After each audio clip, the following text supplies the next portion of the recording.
بسم اللہ الرحمن الرحیم الحمد للہ وکفیٰ وسلام علی عبادہ الذین اصطفیٰ اما بعد۔ سلسلہ دروس قرآن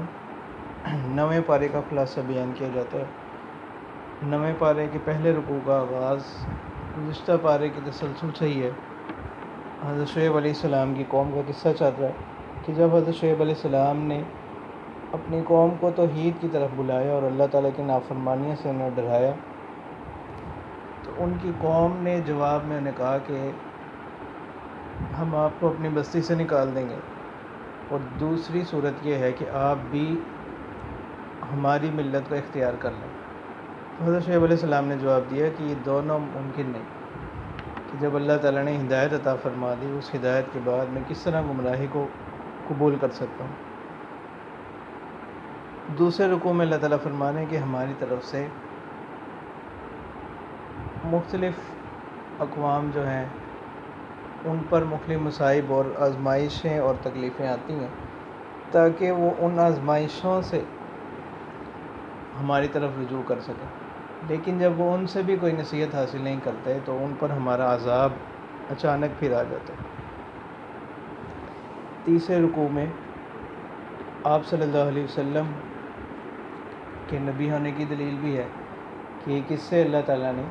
آپ صلی اللہ علیہ وسلم کی زبانی لوگوں کو بتلائے۔ معلوم ہوا کہ یہ قصے آپ صلی اللہ علیہ وسلم کو وحی کے ذریعے سے معلوم ہوئے، اور دوسرا ان میں آپ صلی اللہ علیہ وسلم کو تسلی بھی دی جا رہی ہے کہ جس طرح مشرکین آپ کی مخالفت کر رہے ہیں، اسی طرح آپ سے پہلے بھی انبیاء کی مخالفتیں ہوتی رہی ہیں۔ پھر یہاں پر اللہ تعالیٰ حضرت موسیٰ علیہ السلام کا تذکرہ فرما رہے ہیں کہ حضرت موسیٰ علیہ السلام کو ہم نے فرعون کی طرف بھیجا کہ وہ فرعون کو بتلائیں کہ میں اللہ کا بھیجا ہوا رسول ہوں اور تم اللہ تعالیٰ کی عبادت کرو۔ تو فرعون نے ان سے معجزات کا مطالبہ کیا، تو انہوں نے اس کو 2 معجزے خاص طور پر دکھائے، ایک تو عصا کا معجزہ اور دوسرا ید بیضاء، کہ آپ کا ہاتھ، آپ اپنی بغل سے ہاتھ نکالا تو وہ انتہائی روشن تھا، اور اس سے بنی اسرائیل کی رہائی کا مطالبہ کیا۔ تو چوتھے رکوع میں اللہ تعالیٰ فرما رہے ہیں کہ فرعون کو اس کے وزیروں نے، جو اس کے نمائندہ لوگ تھے، انہوں نے مشورہ دیا کہ یہ کوئی جادوگر معلوم ہوتے ہیں، تو آپ بھی ان کے مقابلے میں اپنی ریاست سے جادوگروں کو اکٹھا کریں۔ تو تمام ریاست سے جادوگر اکٹھے کیے گئے اور مقابلے کا ایک دن طے ہو گیا۔ تو مقابلے کے وقت حضرت موسیٰ علیہ السلام کو فتح عطا ہوئی اور ان کو شکست۔ تو جادوگر جتنے بھی تھے وہ حضرت موسیٰ علیہ السلام پر ایمان لے آئے، باوجود یہ کہ فرعون ان کو ڈراتا بھی رہا، لیکن وہ اپنے ایمان پر قائم رہے۔ 5ویں رکوع میں اللہ تعالیٰ فرماتے ہیں کہ فرعون نے جب دیکھا کہ حضرت موسیٰ علیہ السلام کو فتح حاصل ہو گئی ہے تو اس نے اعلان کر دیا کہ اب آئندہ سے بنی اسرائیلیوں کے بچوں کو قتل کر دیا جائے اور ان کی عورتوں کو زندہ رکھا جائے، کہ ہم ان کو اپنی باندیاں بنا لیں۔ اور دوسری طرف اللہ تعالیٰ نے موسیٰ علیہ السلام کو حکم دیا کہ آپ اپنی قوم کو صبر کی تلقین کریں۔ اور چھٹے رکوع میں اللہ تعالیٰ فرماتے ہیں کہ ہم نے پھر آل فرعون پر ان پر آزمائشیں آئیں، مختلف عذاب آئے، تو انہوں نے حضرت موسیٰ علیہ السلام کے پاس آ کر حضرت موسیٰ علیہ السلام سے کہا کہ اگر آپ اللہ تعالیٰ سے دعا کریں اور یہ آزمائشیں، یہ عذاب ہم سے ٹل جائیں تو ہم ضرور بنی اسرائیل کو آپ کے ساتھ بھیج دیں گے۔ لیکن جب وہ آزمائشیں، وہ عذاب ان سے ہٹا دیے گئے تو وہ اپنی اسی روش پر دوبارہ لوٹ آئے۔ تو اللہ تعالیٰ فرماتے ہیں کہ ہم نے ان سے انتقام لیا اور ہم نے انہیں غرق کر دیا، اور ان کا انجام یہی ہوا کہ اللہ تعالیٰ نے فرعونیوں کو غرق کیا اور بنی اسرائیل کو ان کے شر سے نجات عطا فرمائی۔ تو اب جب بنی اسرائیل کو اللہ تعالیٰ نے نجات عطا فرما دی تو 7ویں رکوع میں اللہ تعالیٰ فرماتے ہیں کہ ہم نے ان کی رہنمائی کے لیے، ان کی ہدایت کے لیے موسیٰ علیہ السلام کو تورات عطا کرنے کے لیے بلایا، اور موسیٰ علیہ السلام اس دوران حضرت ہارون علیہ السلام جو کہ ان کے بھائی تھے ان کو قوم کے درمیان اپنا خلیفہ بنا گئے کہ آپ نے میرے بعد قوم کا خیال رکھنا ہے. تو اللہ تعالیٰ نے ان کو تورات عطا کی، اور اللہ تعالیٰ نے فرمایا کہ اس سے نصیحت حاصل وہی لوگ نصیحت حاصل کریں گے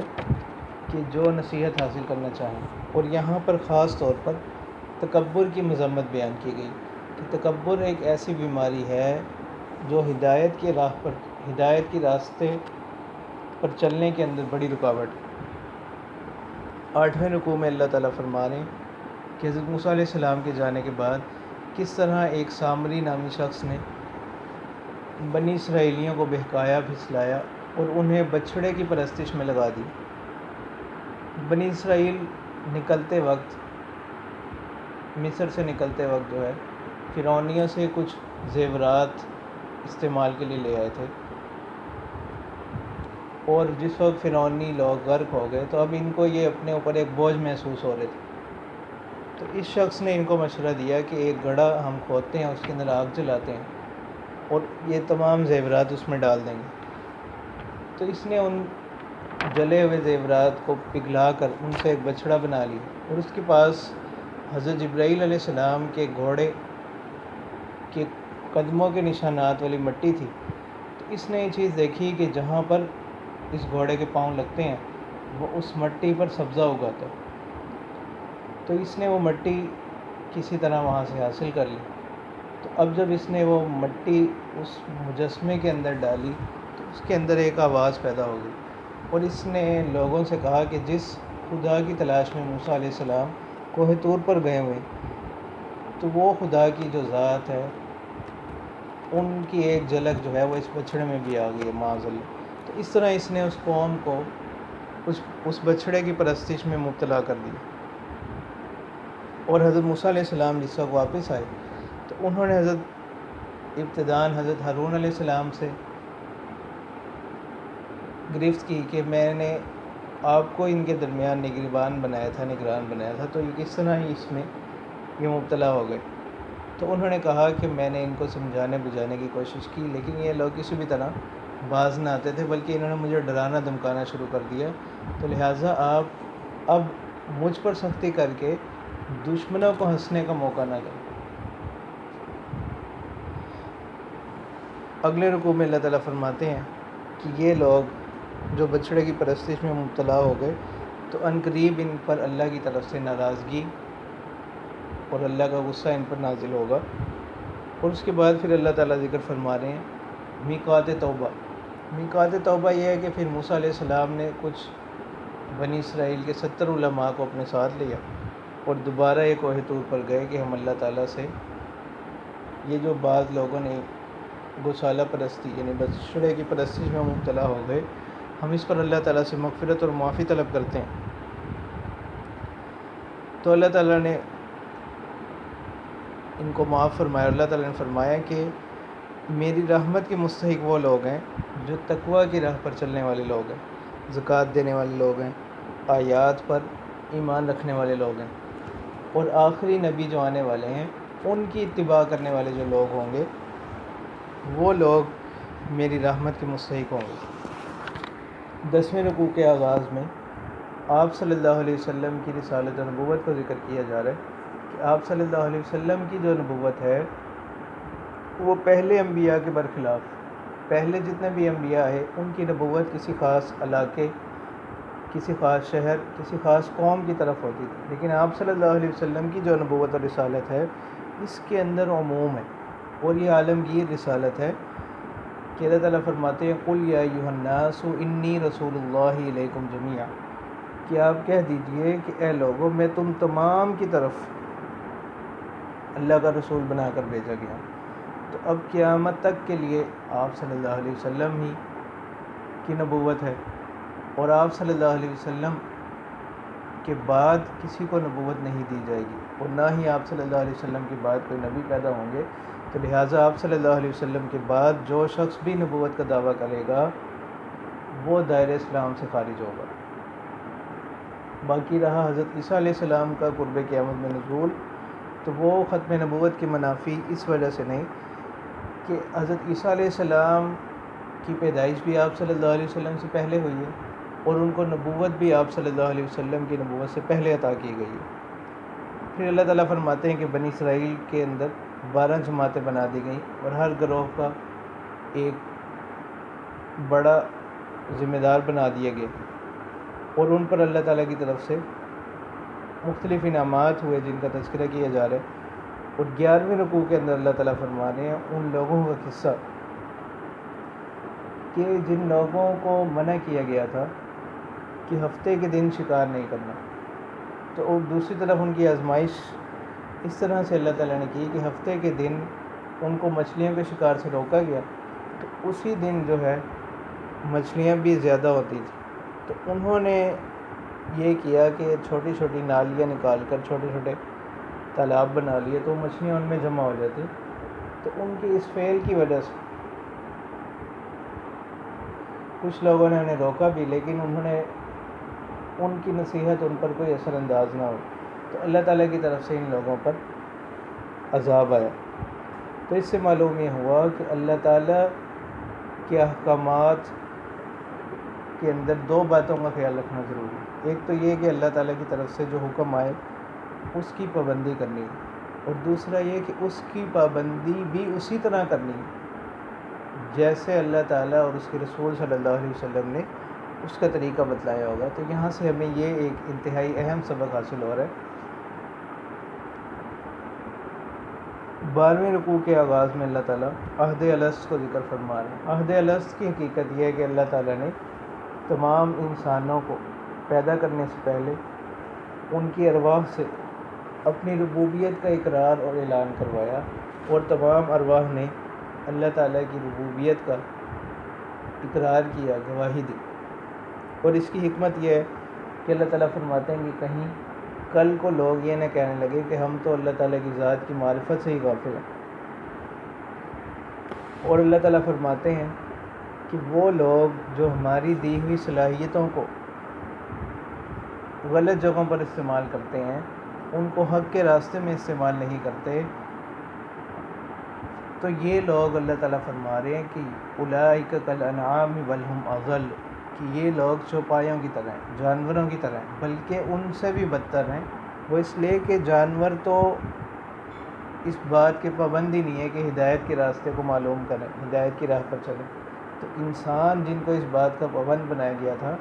اگر وہ اس کے باوجود ہدایت کی راہ پر نہیں چلتے، گمراہی کے راستے کو اختیار کرتے ہیں، تو وہ ان جانوروں سے بھی بدتر ہوں۔ اور پھر اللہ تعالیٰ فرماتے ہیں کہ اللہ تعالیٰ کو اچھے ناموں کے ساتھ پکارو،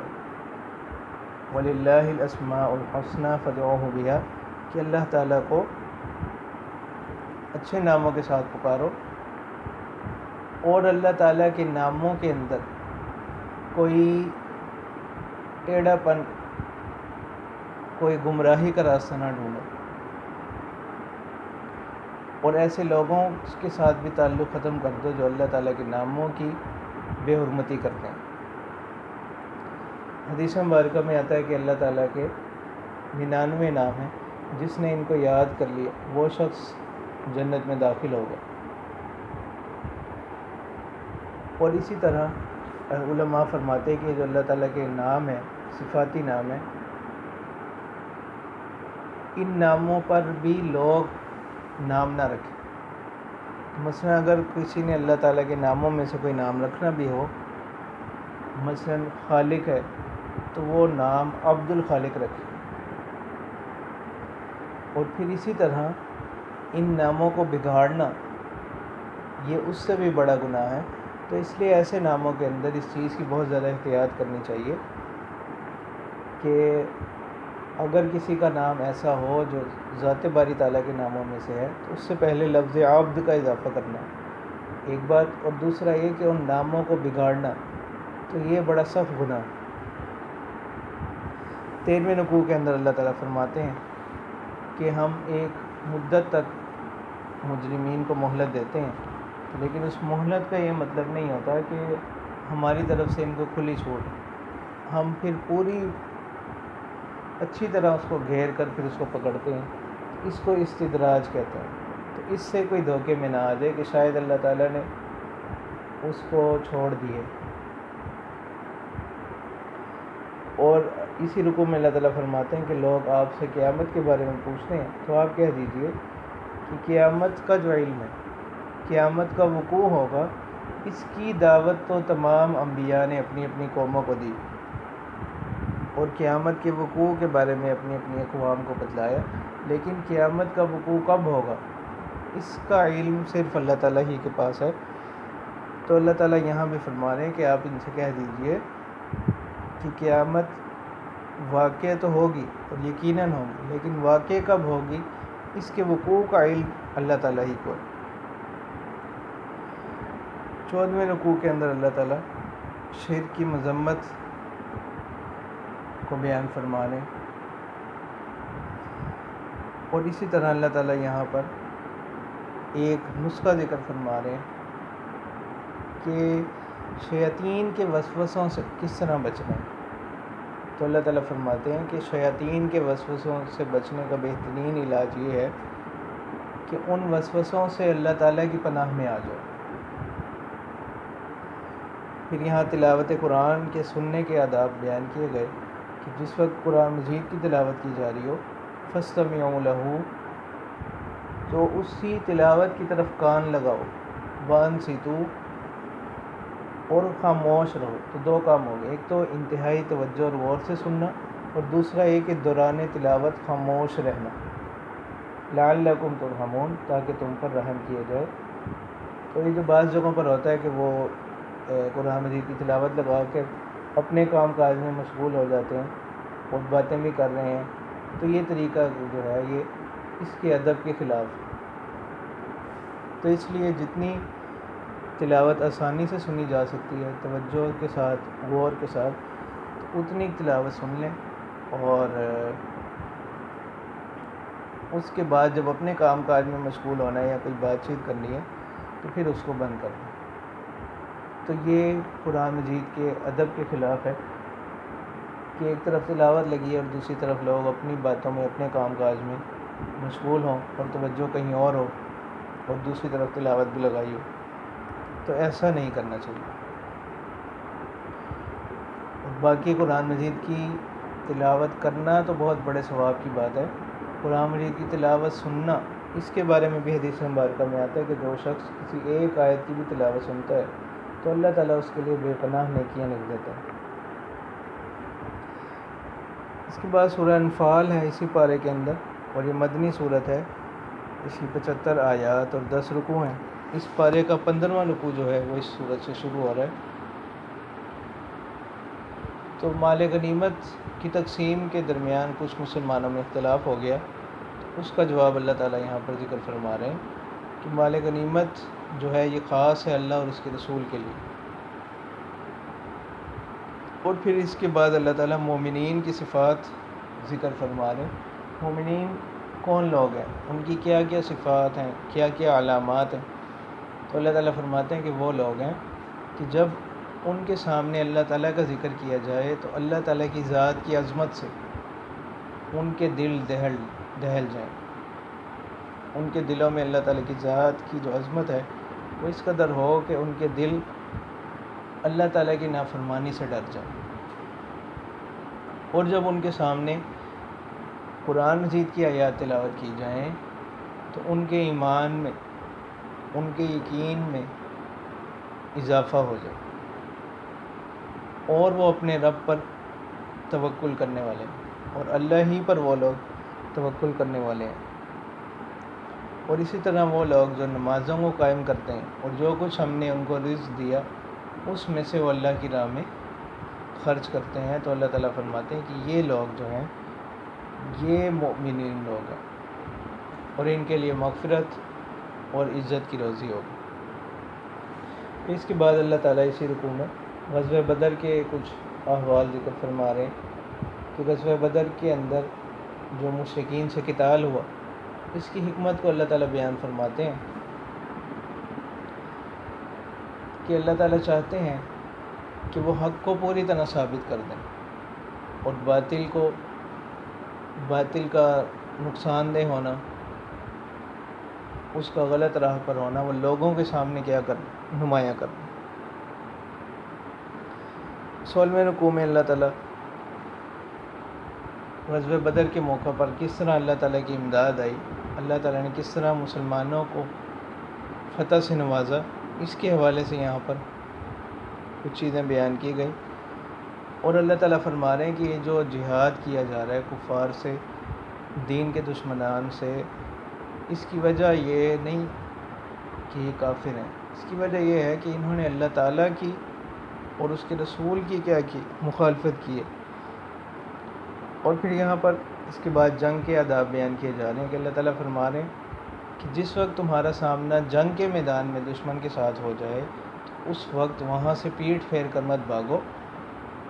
الا یہ کہ وہاں سے پیٹھ پھیر کر بھاگنا اس وجہ سے ہو کہ کسی جنگی چال کی وجہ سے یا واپس اپنے لشکر میں آ کر ملنے کے لیے، تو پھر اس کی گنجائش ہے، وگرنہ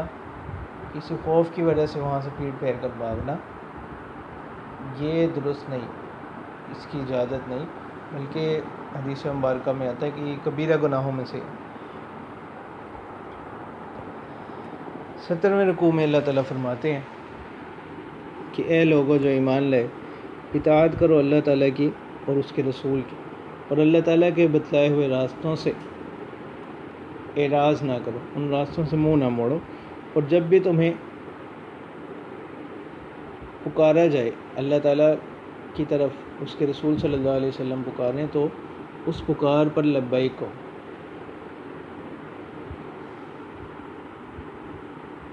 18ویں رکوع کے آغاز میں اللہ تعالیٰ فرماتے ہیں کہ یہ جو بدر کا جو دن ہے اس کو یوم فرقان کہا جا رہا ہے، کہ یہ دن فیصلہ کرنے والا دن ہے، حق اور باطل کے درمیان، ایمان اور کفر کے درمیان۔ پھر اسی رکوع میں اللہ تعالیٰ فرماتے ہیں کہ کفار نے نبی اکرم صلی اللہ علیہ وسلم کو نقصان پہنچانے کی تدبیریں بنائیں کہ اب ان کو قید کر لیں گے یا شہر سے نکال دیں گے یا ان کو ہم قتل کر دیں گے۔ تو ایک مجلس اس حوالے سے منعقد ہوئی، تو اس میں سب سے پہلے تو یہ رائے آئی کہ ہم ان کو قید کر لیتے ہیں۔ تو اس پر وہاں شیطان ابلیس یہ بھی انسانی شکل میں آیا ہوا تھا، اس نے ان لوگوں سے کہا کہ اگر تم ایسا کرو گے تو ان کے جو ساتھی ہیں، ان کے جو پیروکار ہیں، ان کے ماننے والے لوگ ہیں، تو وہ تمہارے قبضے سے ان کو چھڑوا لے جائیں گے۔ اور دوسری رائے پھر یہ آئی کہ ہم ان کو مکہ سے نکال دیتے ہیں۔ تو اس نے کہا کہ یہ ان کے کلام کے اندر ایک تاثیر ہے، تو یہ جہاں کہیں بھی جائیں گے یہ وہاں اپنی ایک جمعیت بنا لیں گے، تو پھر بھی یہ تمہارے لیے نقصان اور خطرے ہی رہیں گے۔ اور تیسری رائے یہ آئی کہ ہم ان کو قتل کر دیتے ہیں۔ تو اس پر جو ہے ان لوگوں نے اتفاق کیا اور آپس میں انہوں نے یہ فیصلہ کیا کہ ہم ایک تمام قبیلے کے لوگوں میں سے ایک فرد کو لیں گے اور ایک بڑا پتھر جو ہے سب لوگ مل کر آپ صلی اللہ علیہ وسلم کے اوپر وہ ہم پتھر گرا دیں گے، تو اس طرح آپ صلی اللہ علیہ وسلم شہید ہو جائیں گے۔ اور جب قتل کرنے والے اتنے زیادہ لوگ ہوں گے تو ان کا قبیلہ کس سے بدلہ لے گا، تو ہم کچھ فدیے کی رقم دے کر